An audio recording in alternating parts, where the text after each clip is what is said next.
I was 44 years old the first time my sister hit me in public, and the sound of it, that flat, sharp crack across my left cheek, was the last quiet thing I would hear for what felt like a very long time. The cranberry sauce went first.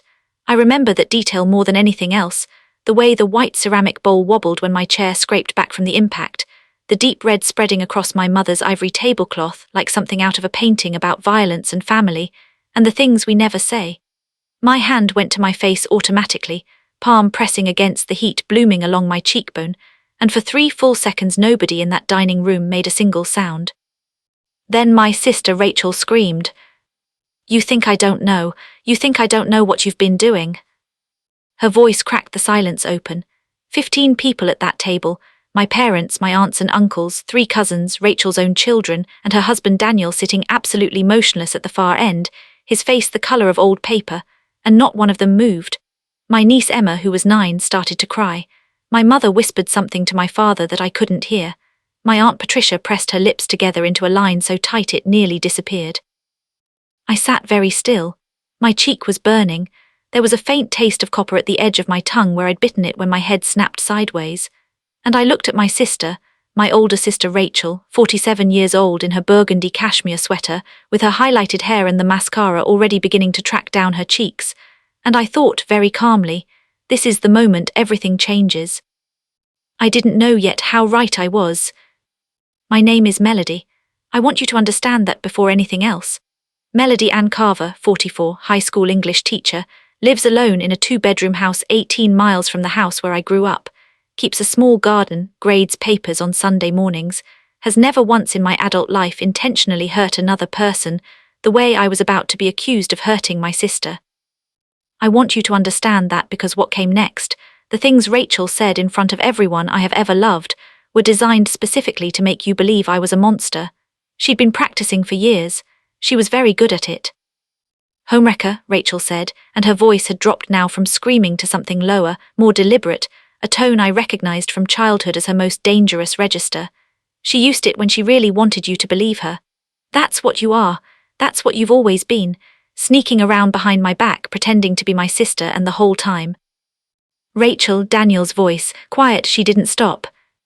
"The whole time you were texting my husband, meeting him, telling him things about our marriage." "Rachel, that is not." "Don't," she pointed at him, her finger trembling. "Don't you dare defend her right now, don't you dare." The table was a wreckage of half-eaten food and absolute social horror. My cousin Marcus had carefully set down his fork. My Uncle Bob was staring at the centerpiece like it personally owed him money. My Aunt Patricia had gone still with her hand on the water pitcher, frozen in the middle of a refill. My Aunt Sandra, who had driven 4 hours for this dinner, was looking at the tablecloth with the focused attention of a woman who had made a very serious decision not to be involved. My Uncle Jim, Sandra's husband, had pushed back from the table slightly, as if creating an inch of distance would separate him from the scene entirely. My mother had both hands pressed flat on the table, her posture the precise rigid shape it took when she was trying very hard not to cry and failing. My father said, "Girls, this is not the place." "It's exactly the place," Rachel said. "It's the perfect place. Since you all want to sit here and pretend everything is fine in this family, pretend we're all just normal and happy and nobody has ever done anything wrong." "Nobody has done anything wrong," I said. My voice surprised me. It came out level. It came out calm. I hadn't planned it. Something in me had simply decided in that moment that I was not going to perform distress for an audience that hadn't earned it yet. "Rachel, you need to stop." "Stop," she laughed. It wasn't a real laugh. "You want me to stop? After everything you've done, you want me to just—" "What exactly have I done?" I asked. Say it clearly in front of everyone here so there's no confusion about what you're actually accusing me of." A long pause, I watched her. I watched the calculation move through her eyes, the split second where she was deciding how explicit to be, how much to commit to, how far this story had already travelled in the version she'd been telling to herself, and probably to others for however long this had been building. "You've been having an affair with my husband," she said. "You've been trying to destroy my marriage. You've been the reason Daniel and I are separated," Daniel said from the end of the table, "which is something that happened 3 weeks ago and has nothing to do with Melody." The room went so quiet I could hear the refrigerator humming in the kitchen. Don't, Rachel said again, but something had shifted in her face. A hairline fracture, the kind you can't see until the light hits it wrong. I've been silent long enough, Daniel said. And that was the moment it all began to come apart. I need to back up. I need to take you to the beginning, or at least to one of the beginnings, because stories like this don't actually begin at dinner tables. They begin years before, in kitchens and bedrooms and car rides home from school, in the small accumulated weight of 1,000 moments that seemed minor at the time, and only reveal their full shape in retrospect. Rachel is 3 years older than me.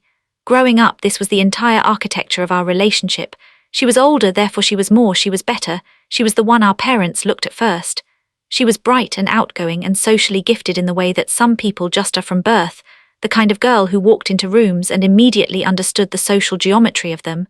Teachers loved her. Boys liked her.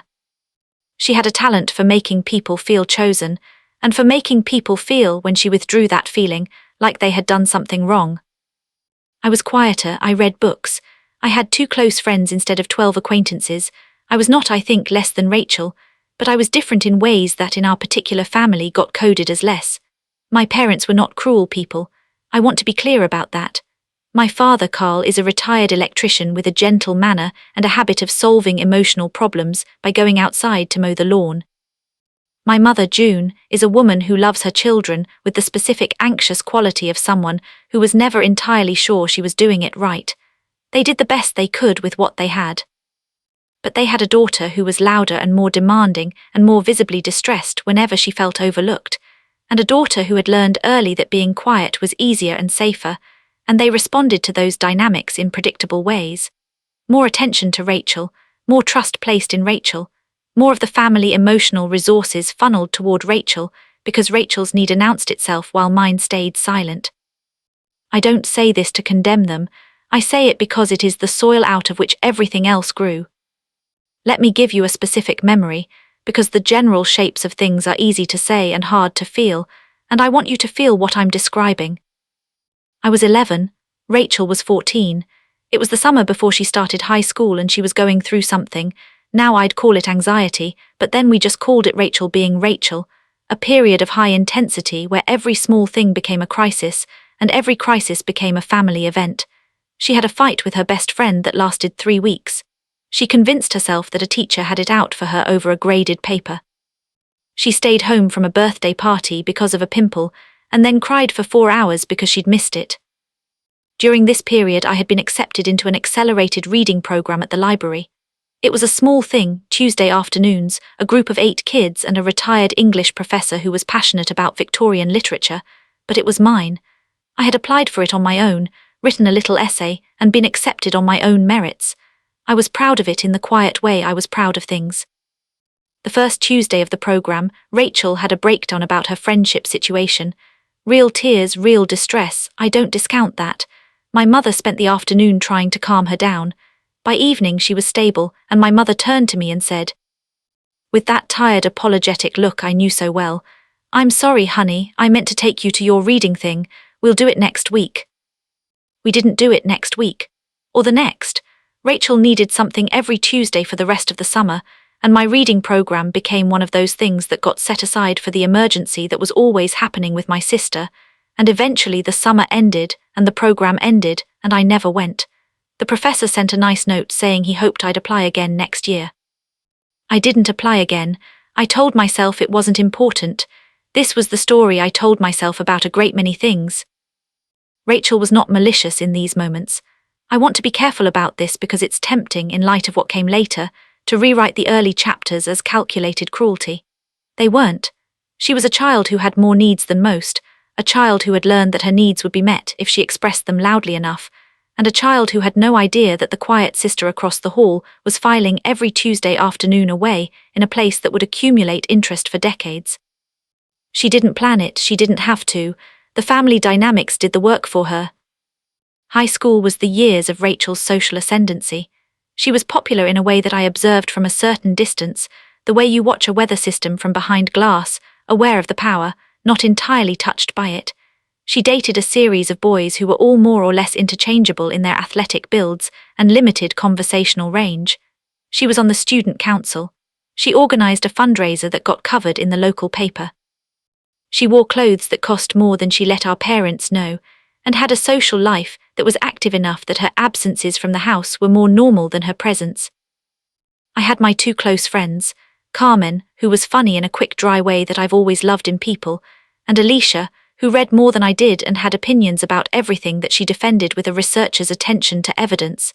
We spent our weekends at each other's houses or at the library or at the diner on Route 9 where the coffee was mediocre and the onion rings were spectacular.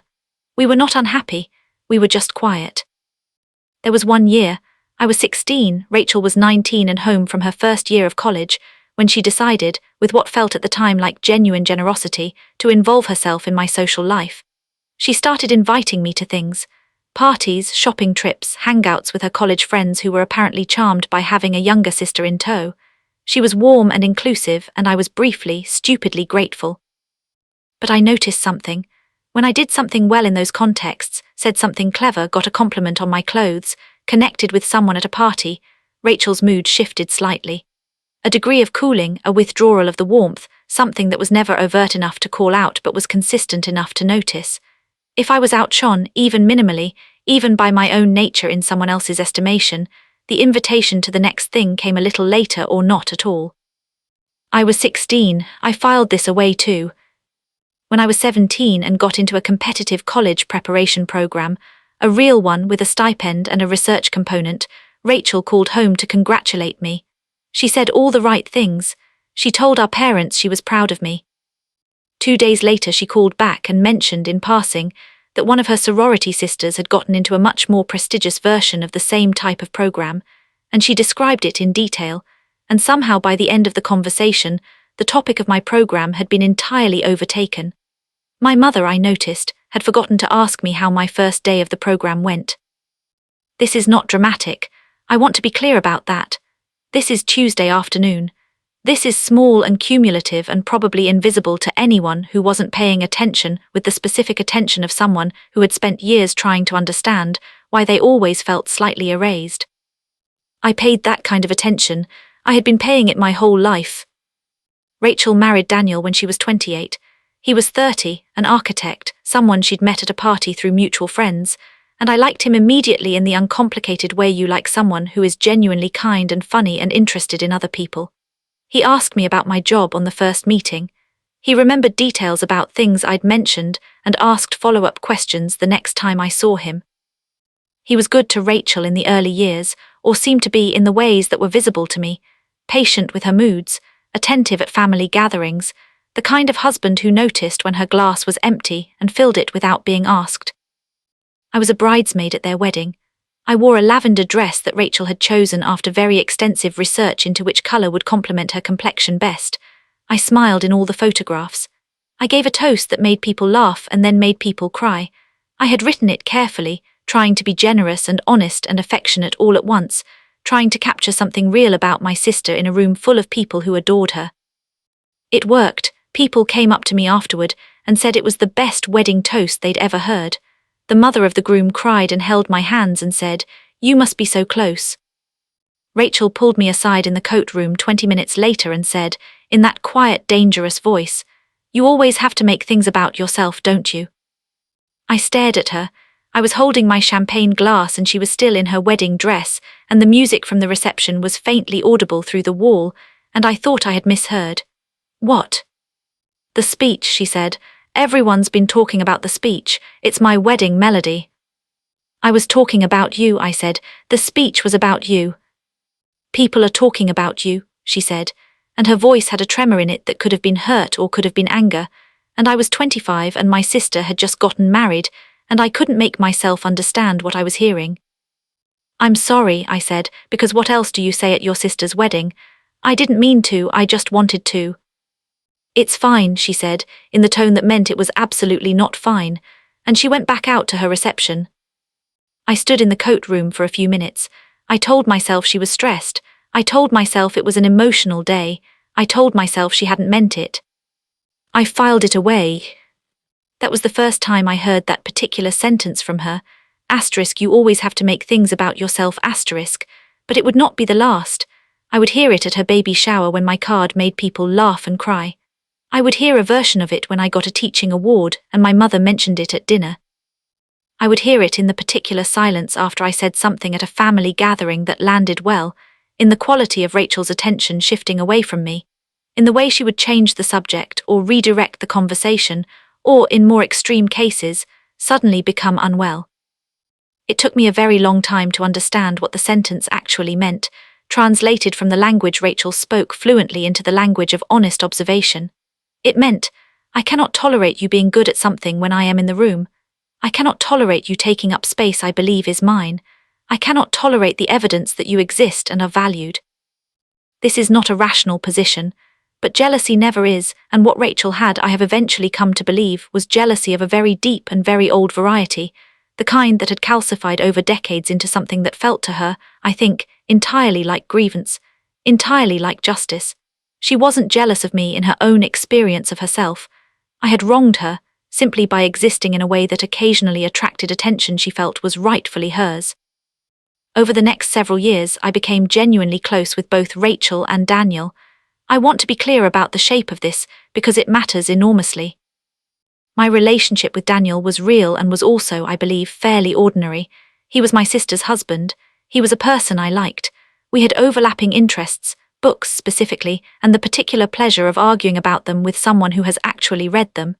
We texted occasionally. I went to their house regularly. We developed the easy, comfortable affection of two people who had come into each other's lives through someone else and discovered they would have chosen each other anyway. None of this was hidden from Rachel. I want to say this with complete directness. There was no part of my friendship with Daniel that I concealed from my sister. When he and I texted about a book, I mentioned it to her. When I went with him to look at furniture, it was because she had called me and asked me to. She was in Florida and the delivery window was closing, and she trusted my taste, and she wanted the thing ordered before she got back. I have the text conversation to prove it. I have all of them. The first time I noticed something was wrong was at a dinner about 3 years into their marriage. Nothing dramatic happened, it wasn't a scene. It was just a quality of Rachel's attention when Daniel and I were talking. A stillness, a watchfulness, like she was cataloguing something. I noticed it and did not know what to do with it, so I filed it away.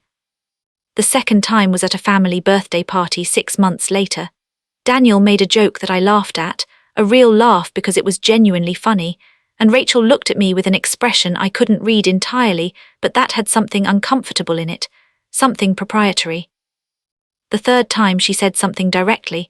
We were in her kitchen, just the two of us, while Daniel and the rest of the family were in the living room. She was making coffee. I was sitting on the counter the way I always did in her kitchen because it was the right height and I'd done it since the first time I'd been in the space. "You and Daniel talk a lot," she said. "I guess," I said, "he's interesting to talk to."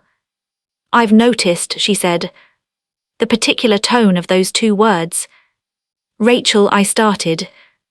"It's nothing," she said, and refilled the coffee maker and went back to the living room, and I sat on the counter for another minute trying to understand what had just happened. I should have said something direct then. I should have followed her into the living room and had the conversation that the moment was clearly requesting.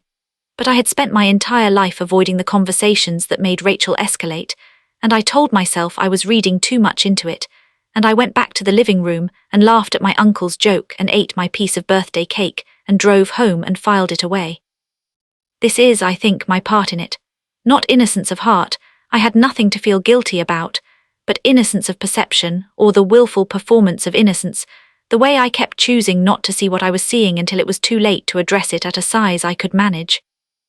Rachel and Daniel's marriage from the outside looked solid. They were the couple everyone liked at parties.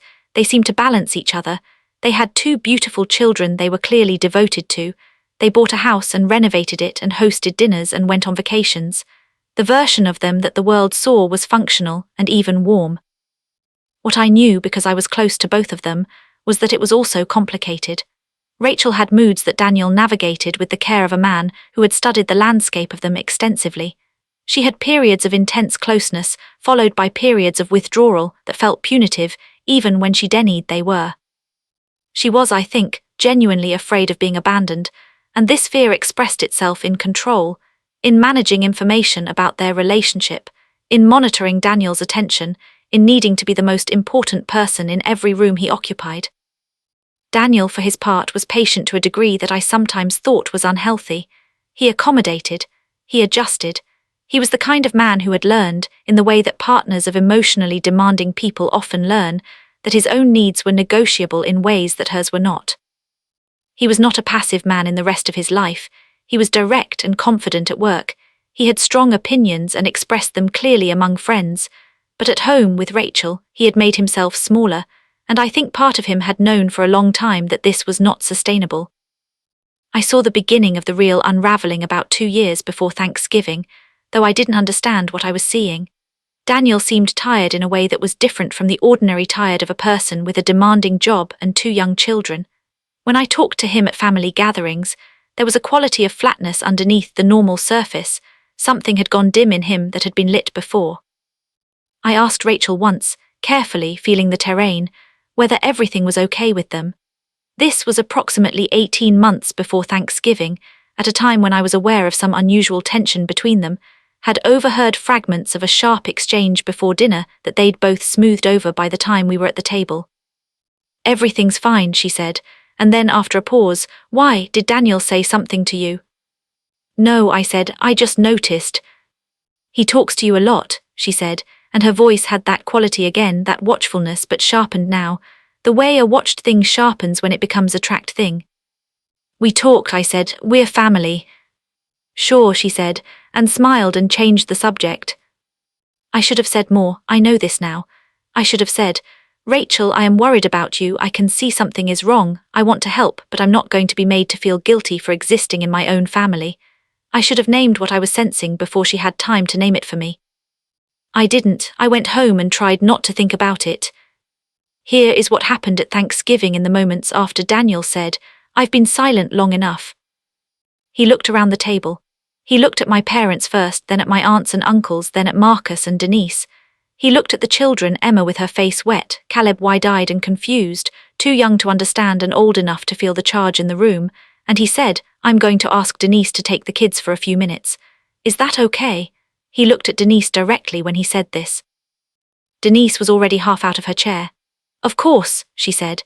She collected Emma and Caleb with the practiced competence of a woman who has 2 kids of her own and knows when adult things should not be witnessed by people who still sleep with stuffed animals. They went to the living room. We heard the television turn on after a moment, something animated, cheerful, deliberate. The table went quieter without them, quieter and more serious. "I need to say something," Daniel said, "and I need everyone to let me say the whole thing before anyone responds. Can we agree to that?" A beat, my mother nodded, my father nodded. Rachel was still standing. She had been standing since the slap, and she was looking at Daniel with an expression that was partly defiant and partly, I thought, afraid. "For the past 2 years," Daniel said, "I have believed things about Melody that were not true. I believed them because I was shown things that appeared to be evidence, and because the person who showed them to me is someone I trusted." He paused. "Rachel built a case, over time, gradually. She showed me text messages between Melody and me that had been altered, important context removed. She told me about conversations she claimed to have had with Melody that I now know did not happen the way she described." He stopped again. "And she showed me a letter she told me she had found in Melody's handwriting, a letter expressing feelings that I now know Melody did not write." My mother made a sound. "I spent 3 hours on the phone with Melody 2 weeks ago," Daniel continued. "I owed her an explanation for why I had been distant, for why I had been cold to her, for 8 months of treating her like she had done something wrong. During that conversation we went through everything. I have Melody's actual messages. I compared them to what Rachel showed me. They are not the same." "That's not," Rachel started. "Rachel," my father's voice. I had not heard him use that tone in years, not since we were teenagers and someone had done something that genuinely warranted it. It stopped her. "I also spoke to someone else," Daniel said. He reached into the inside pocket of his jacket.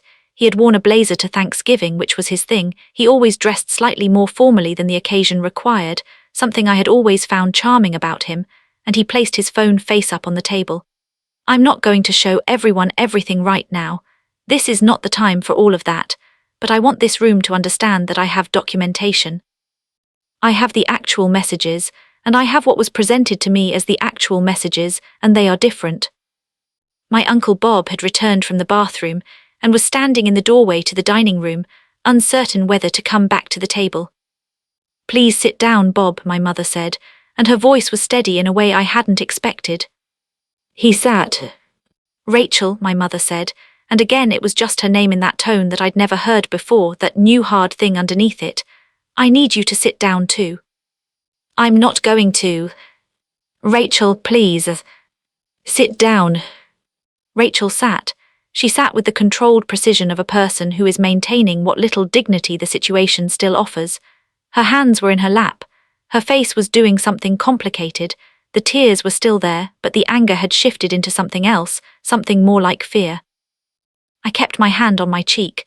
The burning had subsided to a slow throb. I was aware of being looked at, of the whole table being aware of me in a way that was both uncomfortable and, in some strange way, a relief. For 2 years I had been a subject of discussion in this family without knowing it. Being looked at directly, even in these circumstances, was at least honest. "I'm going to go check on the children," I said. Everyone looked at me. "I just want to make sure they're okay," I said. "I'll be right back." I went to the living room. Emma and Caleb were on the couch with Denise, watching something bright and musical on the television. Emma looked at me when I came in. She'd stopped crying, but her face was still blotchy, her eyes a little swollen. "Are you okay?" she asked me. I sat on the arm of the couch. "I'm okay," I said. "Are you okay?" She thought about it. "I don't know," she said, which was a very honest answer for a 9-year-old and made my chest hurt in a specific way. "That's okay," I said. "Sometimes we don't know." I touched her hair briefly, lightly. "You don't need to worry about the grown-up stuff, okay? The grown-ups are going to figure it out." She looked at me with the particular skepticism of a child who has been watching grown-ups not figure things out. "Okay," she said, in a tone that meant she wasn't entirely convinced. I went back to the dining room. What happened over the next 40 minutes was not a clean resolution. I want to be honest about this, because the stories we tell about confrontations tend to snap into place, revelations and confessions and realignments, in ways that real conversations almost never do. What actually happened was messier, more circuitous, punctuated by crying and silence and people leaving the table and coming back to it, and the very specific social awkwardness of a family trying to process a fundamental reorientation of reality while the turkey went cold. Daniel said most of what he'd told me on the phone, but in the compressed version that the table could hold. He was calm. I had always noticed this about him. His particular quality of staying calm in emotional situations was not the coldness of someone who didn't care, but the deliberateness of someone who had decided that his calmness was a form of respect for the conversation. He said the messages had been altered. He said the letter had not been written by Melody. He said he had spoken with Melody and compared everything. Rachel interrupted many times. Some of it was straight denial. "That's not what happened. You're misremembering. She manipulated you." Some of it was the pivot into victimhood that I recognized so well. "I can't believe you're doing this to me. This is my family and you're humiliating me. I was only trying to protect our marriage." Some of it was something harder to categorize, a particular quality of genuine bewilderment, as if the story she'd been living inside had become so real to her that being outside it was genuinely disorienting. My parents listened. My mother asked questions, careful, precise questions, the kind that only sound mild but are actually quite targeted. When did he first see the messages? What specifically did they say? Had he ever verified them directly with me before that? The questions of a woman who had raised 2 daughters and understood, I think, more than she'd let herself fully believe about which one of them needed believing in more carefully. My father said almost nothing. His jaw was set.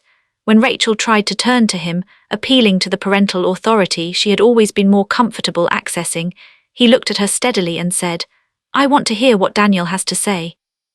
Not "I believe Daniel," not "I don't believe you," just "I'm listening to him right now," and I think that restraint, that neutral steadiness, may have done more in that moment than any declaration would have. Marcus said from his end of the table in the careful tone of someone choosing words with real attention, "I heard things, over the years, things that Rachel said about," he looked at me, "about you and Daniel. I didn't know they weren't true." "I know," I said. "I should have asked you directly."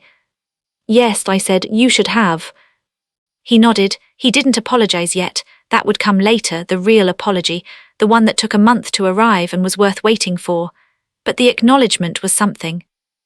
My Aunt Patricia said at one point quietly, "Rachel, this has to stop." Just that, this has to stop.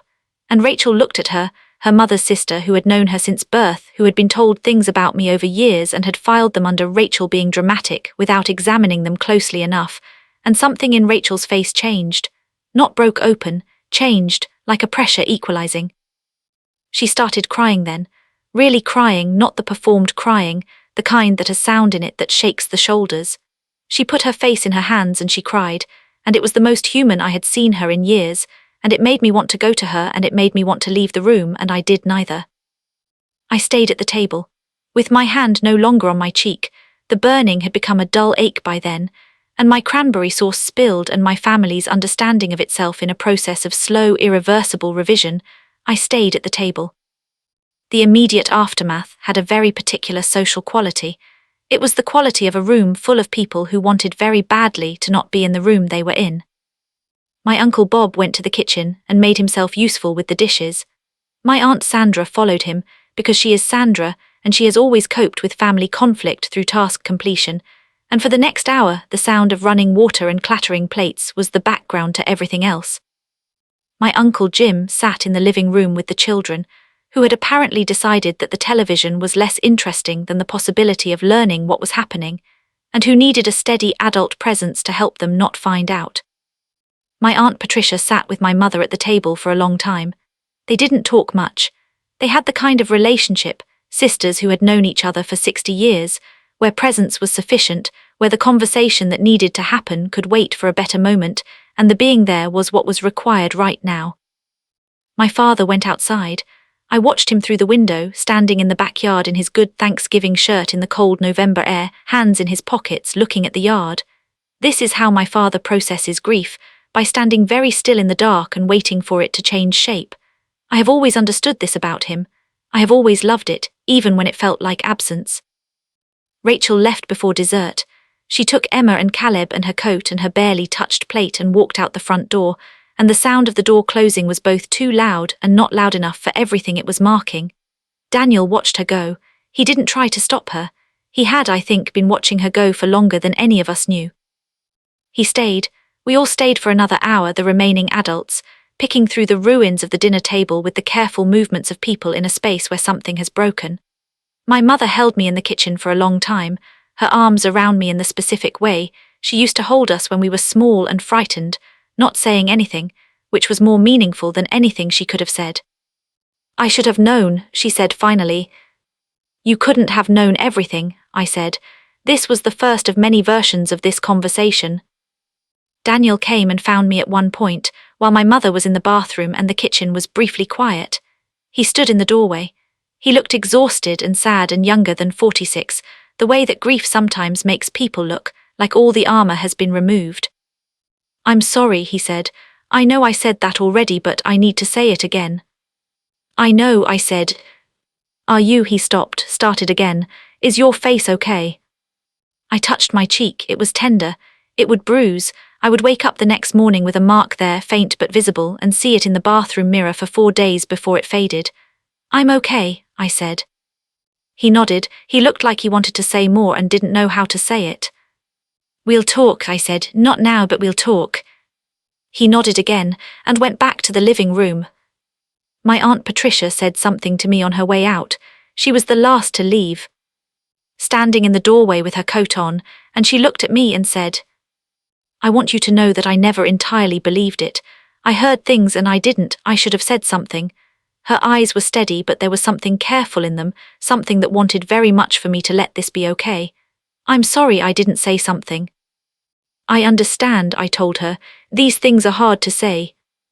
What I was actually thinking while I was saying this was the thing that would occupy me for weeks. How many people knew? How many people had been told some version of this story and said nothing to me? How many family dinners and birthday parties and holidays I had attended while some version of a case against me was being constructed in the background of my life, visible to others but invisible to the subject. The answer, which I assembled gradually over the following weeks, was more than I'd hoped and fewer than I'd feared. 4 family members had been given some version of the narrative. 2 had believed it enough to be noticeably cool to me at gatherings. I had attributed this to my own imagination, to their particular personalities, to the natural drift of family relationships, and I had been wrong on all counts. 2 had half believed it, had filed it under the general category of Rachel's anxieties, and moved on without examining it. And my mother. My mother came to me 3 days after Thanksgiving at my house, with a casserole and the specific expression she wore when she had something she needed to tell me and was afraid of what I would do with it. She sat at my kitchen table and she told me that Rachel had called her, crying about 18 months before Thanksgiving, that would have been late in the previous spring, and had told her that she was afraid I had feelings for Daniel, that she'd seen messages, that she didn't know what to do. She was crying, my mother said. She sounded genuinely afraid, and I believed her. I sat across the table from her and held the casserole dish in my hands, still warm, and looked at my mother, who was 68 years old and had spent her whole life trying to hold this family together, and had made a decision 18 months ago that had cost me more than she had known. "Why didn't you tell me?" I asked. "Because I thought it would cause more problems," she said. I thought if I told you it would turn into a conflict, and I wanted to give it time. I thought it would sort itself out." "Things that aren't addressed don't sort themselves out," I said. "They just grow." "I know," she said. "I know that now. I should have asked you.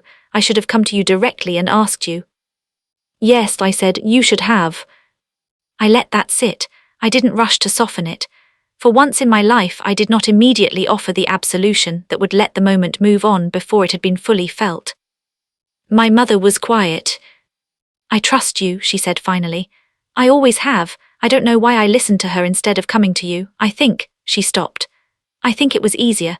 Coming to you would have been the harder thing, the right thing, but Rachel was already in the conversation and I was already in the conversation, and I took the path I was already on." "That's honest," I said. "I'm sorry, Melody." "I know," I said. We ate the casserole. We didn't talk about it much more that day, but something had shifted between us, not broken, not even damaged exactly, but recalibrated, like 2 people who have been standing in a room at a slight angle to each other and have finally turned to face the same direction. I had told Dr. Kim about Rachel's behavior in smaller doses over the years, not in the terms of a crisis. There was nothing dramatic enough at any individual point to constitute a crisis, but as background, as context, as the particular texture of my family life that shaped how I moved in the world. She had always listened carefully. She had never told me what to feel or what to do. She had asked, over years of Tuesday afternoons in that small office with the indestructible jade plant, the questions that made me look at things I'd rather have not examined. The Tuesday after Thanksgiving, I came in and sat down and she looked at my face. I still had the faint bruise, and she said without preamble, "Tell me." I told her everything.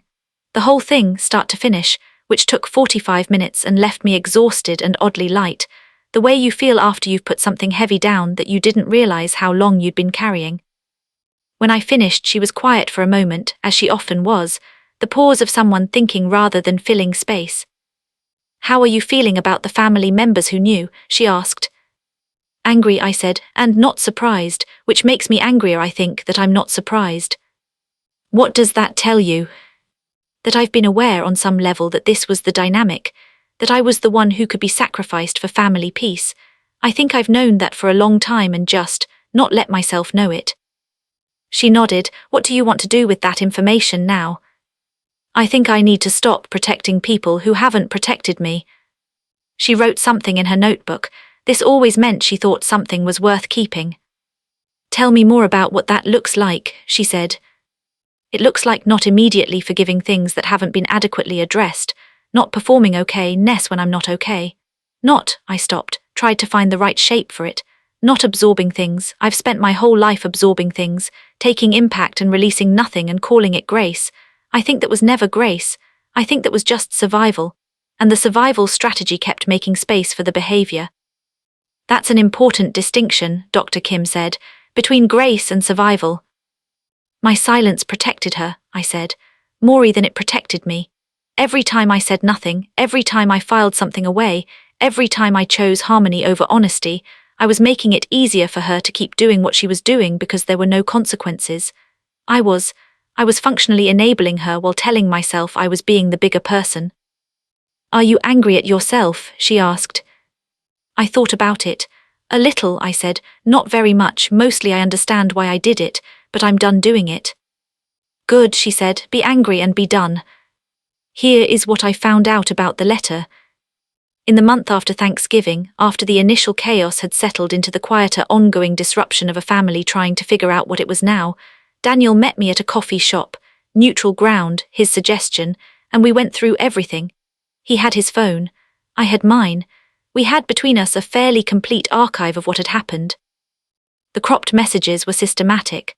Rachel had gone through nearly 8 months of texts between Daniel and me, the ordinary texts of two people who liked each other, who shared a family and a few interests, who coordinated occasionally on practical things, and had extracted portions that, without their surrounding context, could be made to suggest something different. A message I'd sent saying, "Miss seeing you," had originally been preceded by a paragraph about how I felt like we hadn't all been together as a family in too long, that the holidays felt sparse that year. Without that preceding paragraph, the 3 words stood alone in a way that someone primed to be suspicious could read differently. There were 8 or 9 of these. None of them was unrecognizable as my voice. She hadn't invented words I hadn't said. But the surgical removal of context transformed their meaning in ways that were subtle and effective, and, I thought, genuinely clever in the horrible way that manipulation sometimes is. The letter was different. It was not a crop, it was a creation. It was typed on plain white paper, no letterhead, no identifying features, and Rachel had told Daniel she'd found it inside my notebook when she'd been changing the sheets in the guest room, that she'd seen the corner of what looked like a letter sticking out and she'd apparently claimed she hadn't meant to read it, had started and then couldn't stop, and it had confirmed everything she'd been worried about. I had left a notebook at their house. This was true. I used to leave things at Rachel's house the way you leave things in a space you're comfortable in, a sweater once, my phone charger twice, the notebook on a Sunday morning visit when I'd arrived with coffee and she'd still been getting Emma dressed. The notebook was real, and it had my actual handwriting in it. Lesson plans, notes from department meetings, an incomplete list of books I wanted to read, the beginning of a poem I was trying to write that never went anywhere. "What did the letter say?" I asked Daniel. I needed to know. He summarized it. He was careful, and careful was the right way to be with this material. It was intimate in the way that things about your interior life always are intimate, even when they've been invented by someone else. The letter described feelings I had never felt, feelings for him that were specific and particular, and articulated in the voice of someone who had constructed a very convincing approximation of my internal register. It referenced real things, a conversation we'd had about a book, a specific dinner, a moment at a family gathering. It had the surface texture of truth wrapped around the content of fiction. "She knows how I write," I said. "She's been reading my texts for years. She was able to, she built a version of my voice." Daniel was quiet. "How long did you believe it?" I asked. "I believed the letter immediately," he said. I know that's terrible, but it was specific and I'd already been told to be looking for something and there it was and He stopped. "I'm so sorry." "I know," I said. What I also knew, sitting across from him at that small table with our respective phones full of evidence and counter-evidence, Rachel had done this while she was conducting an affair of her own. She had built a case against me as a preemptive strategy for a marriage she already knew was in trouble because of her own choices. She had looked at the thing she was most afraid Daniel would discover, and she had manufactured a different thing, a diversion, a villain who was not her. And she had been very, very good at it. The school situation happened 6 weeks after Thanksgiving. I want to tell you about it because it was the moment I stopped being entirely passive about what was happening. I teach at Millhaven High School. 14 years. I have a good reputation, good relationships with students and parents and colleagues.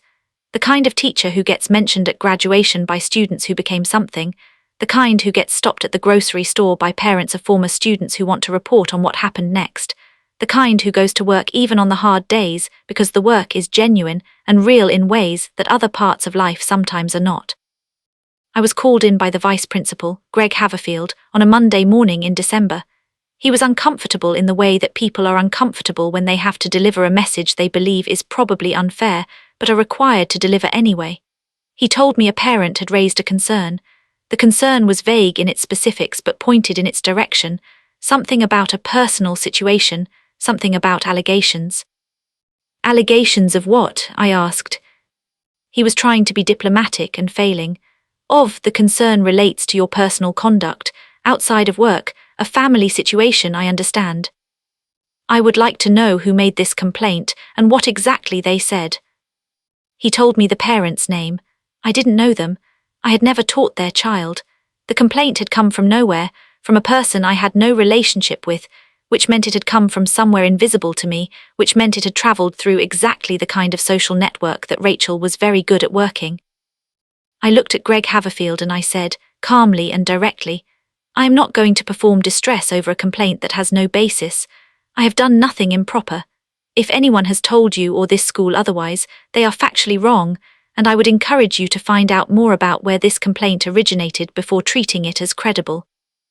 I was polite, I was clear. I was also, for the first time in a very long time, completely uninterested in managing the other person's comfort. He looked relieved and a little surprised. I think he'd expected defensive emotion and had gotten something more like controlled certainty, and controlled certainty is much harder to manage than emotion. I called a lawyer that afternoon. Her name was Carla Oduya, and she had been recommended by a colleague whose own professional situation had required one a couple of years prior. We met on a Wednesday in a clean, neat office with a lot of natural light, and she listened to the whole thing, the Thanksgiving dinner, the messages, the letter, the school complaint, without interrupting, and when I was done she said, "You've handled this well so far. Keep handling it well." She explained defamation. She explained documentation.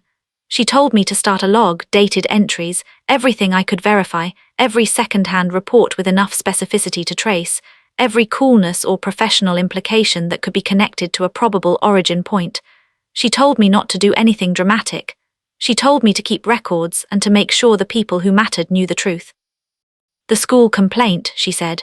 You're right that it came from somewhere. If it's traceable to a specific false claim, that's significant. If it's not provable, it's still important to document. What are my options? I asked. A lot depends on what you want, she said. Some people want accountability, some people want it to stop, some people want financial consequences, some people just want to be left alone. The path forward is different depending on which of those is true for you. I thought about it. I want it to stop, I said, and I want the truth to be visible. I don't want her destroyed, I just want to not be lied about anymore. Those are reasonable things to want, she said. I kept her on retainer for 6 months. My parents' living room in January was warm and slightly too small for the weight of what we put into it. My mother had made tea. My father had turned off the television. They were both on the couch when I sat in the chair across from them, and I noticed they were sitting closer together than usual, physically, the way couples sometimes do when they sense that something is coming and they need the contact. I told them everything, not the edited version I'd been giving to people, the version that said there were misunderstandings, and implied a mutual confusion rather than a sustained campaign, but the real version. The letter, the 8 months of cropped messages, the job complaint, the 2 years of incremental narrative construction that Daniel had outlined in his call with me, and that I'd since confirmed with documentation. My father's jaw was doing the thing. My mother was very still. When I finished, she said, I believed her. I know, I said. I should have told you, I should have. She stopped. The word should was doing a lot of work in her vocabulary that day. Mom, I said, I need you to hear something. You believed the louder daughter because she was loud and because being loud in this family has always worked. I was the quiet one, so my truth was always secondary. I'm not telling you that to hurt you. I'm telling you because I think you need to understand what that cost me. I know what it cost you, she said quietly. Do you? I asked, not cruelly but directly. She was quiet for a long moment. I think maybe not entirely, she said, not until now. I'm not asking you to be perfect, I said. I'm asking you to stop managing me out of information about my own life. I'm asking you to come to me directly if you hear something, not to smooth it over and hope it resolves itself, not to protect Rachel from consequences by protecting me from facts. My father said, we'll do better. He said it quietly and he said it once, and it wasn't a promise that everything would be fixed because he was too honest for that kind of promise. It was just the statement of intention from a man who meant it. I believed him, not completely, I knew they were who they were, but I believed him enough. Rachel called me in March. She used a different number, probably expecting the right one was blocked. I answered not knowing who it was. "Don't hang up," she said, the exact same words Daniel had used months before. I didn't hang up. We were quiet for a moment. I could hear her breathing. "I need you to know," she said, "that I know I went too far." I waited. "The letter," she started, and her voice cracked slightly and stopped and started again. "I made it up." "I know," I said. "I typed it. I made it look like I'm so sorry." She was crying. Real crying, the kind without performance, the kind I hadn't heard from her in years. The kind from before we were old enough to understand that crying was also a tool. I was so afraid. I was so afraid he was going to find out about what I'd done, and I needed there to be something else, something to explain why things were falling apart that wasn't me, and I. "You chose me," I said. A long silence. "Yes," she said. "Because you knew I wouldn't fight back." Another silence. "I don't know," she whispered. "I don't know why. I think I've been telling myself things about you for so long that some part of me believed them. The jealousy part, the part that was you always seemed so." She stopped. "Say it," I said. "You seemed so okay," she said. "You always seemed so okay with yourself, even when things were hard, and I was never okay with myself, not really, not the way you were, and I think I hated that about you for a long time. I'm sorry. That's terrible to admit." We were quiet. "I'm going to need time," I said. "I need a lot of time, and I need you to get help. Real help. Not for my sake, for yours. Because what you did came from somewhere, and that somewhere is real and it needs addressing, and I am not capable of being the person who helps you address it." "I know," she whispered. "I'm not telling you to leave me alone forever," I said, "but I'm not ready, and I'm not going to pretend to be ready to make things easier." "Okay," she said. I hung up. I sat in my kitchen for a very long time. I looked at my phone. I looked at my garden through the back window, just beginning to stir at the edges with the first tentative signs of spring. Then I made a cup of tea and sat with it in both hands and stayed where I was until the light changed. Daniel filed for divorce in April. I knew it was coming. He had told me when we'd met for coffee in February, but knowing something is coming is not the same as feeling it arrive. He called me the day it was filed, not to tell me the news exactly, but just to say, "It's done."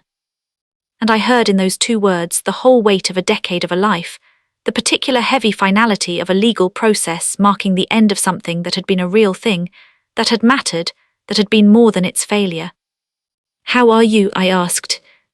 "Relieved," he said, "and sad, both." He paused. "You know what's strange? I'm sad about the real parts, the early parts, the person I thought she was when I first knew her." "She was that person," I said. "She's still that person somewhere in there, she's just also the other thing." "I know," he said. "I can't figure out how to hold both of those at once." "You hold them like everything complicated," I said. "Just carry them both and don't try to resolve them into something simpler." He was quiet for a moment. "You're good at that," he said. 44 years of practice," I said. He laughed. It was a brief and real laugh, the kind that lives right next to grief. "I want to tell you about my niece Emma, because she became, in the months after, one of the clearest things in a season of confusion. She texted me in April from her mother's phone, 'Hi Aunt Melody, can we see each other sometime?' I held the phone and looked at this message for a long moment. 9 years old, navigating parents who were separating and a family that was, what? Reconfiguring, fracturing, trying to find a shape that could hold the truth. And she texted me, which meant either Rachel had handed her the phone and told her it was okay, or Rachel hadn't been paying close enough attention to stop her, or Rachel had seen it and decided, somewhere in the landscape of her own processing, that some things should be allowed. I texted back, 'I would like that very much. Ask your dad too.' A smiley face and flower emojis. I have not yet arranged the visit. This is deliberate. I'm being careful not to put Emma in the position of being a bridge between adults, careful not to use her access to her mother's world as a means of gathering intelligence or managing dynamics that are not her responsibility. She is 9. She deserves for her relationship with her aunt to be simple and loving and entirely free of subtext. I think about the day I'll take her and Caleb for ice cream. I think about Caleb, who at 7 greets people by running at them at full speed and crashing into their knees, who regards ice cream with the undivided passion of someone who has not yet learned to be ambivalent about the things he loves. I think about sitting at a table with both of them, listening to them argue about flavors, watching them be completely and entirely themselves. I will arrange it. I'm not quite ready. I am almost ready. It's June now, 8 months after Thanksgiving. I garden in the mornings before the heat gets serious. I am growing tomatoes and basil and a row of marigolds that are doing better than anything I've ever grown before, which I have chosen to take as a sign of nothing except that the conditions were right. I see Dr. Kim twice a month. We have talked about grief, actual grief, the kind with stages and unpredictability, because what I'm experiencing about my sister is not exactly anger anymore, or not only. It is also grief for a relationship that existed and was real and is now something different and possibly smaller than it was. The love is still present. I have tried to look at this honestly and I cannot say it is gone. You do not love someone for 44 years and then not love them anymore because they have harmed you. It changes shape. It becomes more careful, but it persists, which is its own kind of painful. My relationship with my parents is different now. My mother calls more often and the calls are more direct, less managed, less filtered through the anxiety of not wanting to cause problems. We talk about things. We talked for an hour last week about a book she was reading and an argument she'd had with my father about a home repair project and a dream she'd had about her own mother, who died when I was 12. She hadn't told me about the dream in the old version of our relationship. In the old version, she would have kept it to herself or possibly told Rachel, because Rachel was the safe recipient, the one who could be trusted with emotional material. I am not sure what changed exactly. I think she simply decided to treat me as someone worth confiding in. It took this, and I wish it hadn't, but I am choosing to receive it. My father and I had an argument about the designated hitter rule at the baseball game in May. It lasted 40 minutes and was completely comfortable. This is love in my family, loud disagreement about something inconsequential while carefully not discussing the things that matter. I have decided to take this for what it is, imperfect and real, rather than requiring it to be something else. My cousin Marcus and his wife have been consistently present in the months since. He apologized properly finally in a long phone call in April, a real apology, the kind that named the specific thing and the specific harm and did not circle back around to his own discomfort with having caused harm. He said, "I heard things about you and I didn't question them, and I didn't go to you, and I let the story sit in my head and let it affect how I felt about you, and that wasn't right." Then he stopped talking and waited. "Thank you," I said. "Are we okay?" he asked. "Yes," I said, "we're okay. We are not as they were before. Things are not as they were before across the board and I have made peace with that, but okay, present to each other, trying. There are things I will not do. I want to name them clearly because the clarity feels important, because I have spent so much of my life not naming things clearly. I will not pretend this didn't happen. I spent years pretending things in my family didn't happen, smoothing over the rough places with grace that asked nothing in return, forgiving in ways that released the forgiven from the weight of what they'd done. I am done with that version of forgiveness. What happened at Thanksgiving happened. My sister fabricated a letter and attributed it to me. She presented it and other altered evidence to her husband over 2 years. She told several family members a story about me that was not true. She hit me in front of my parents and my relatives and my niece and nephew. None of this is available to be smoothed over. I will not, on the other hand, tell the story everywhere. I am not interested in a campaign.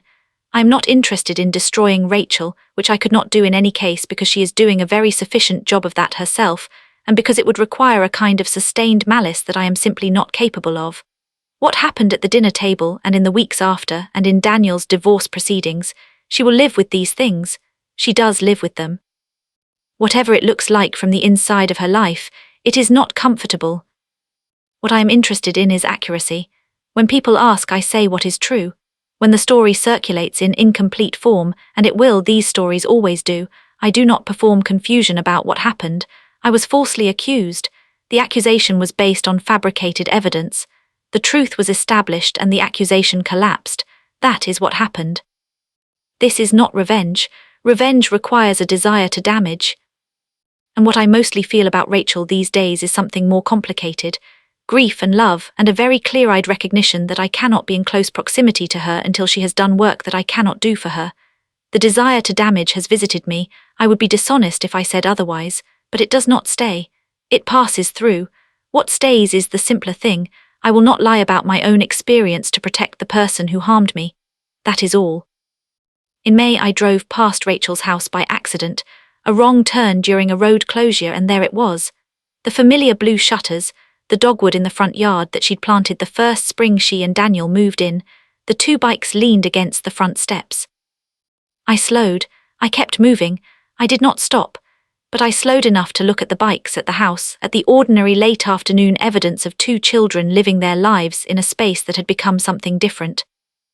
I thought about all the time spent in that house, dinners that ran late, Christmases, the time I'd sat at her kitchen table at 2 in the morning, both of us in pajamas, drinking tea and talking about nothing important while the sky lightened outside, after she'd had a nightmare and couldn't go back to sleep.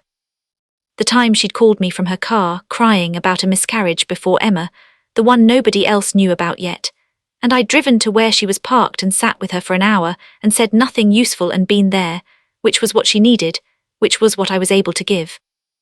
These things are also true. The love is also real.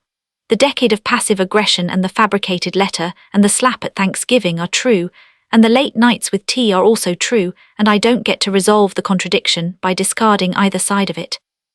I kept driving. Here is what I want you to understand, if you are reading this because something similar is happening to you. Not exactly the same. The specific form that family betrayal takes is always its own particular shape, but similar enough that you recognize the architecture, the quiet accumulation of things not said, the careful smallness you maintained in hopes that maintaining it would protect you. The realization, arriving too late and too suddenly, that the smallness had not protected you at all, that the attack came anyway, from the direction you'd worked hardest not to provoke. You will want, at some point, to have it make sense. You will want to understand why, which is a reasonable desire, because understanding why feels like it should offer something, closure or forgiveness, or at least the ability to construct a narrative that accounts for the whole thing. I am 44 years old, and I have now spent nearly a year trying to understand why, and I can tell you, you will get to a version of why that is internally consistent and probably partially true, and it will not give you what you wanted from understanding. It will just be another piece of information.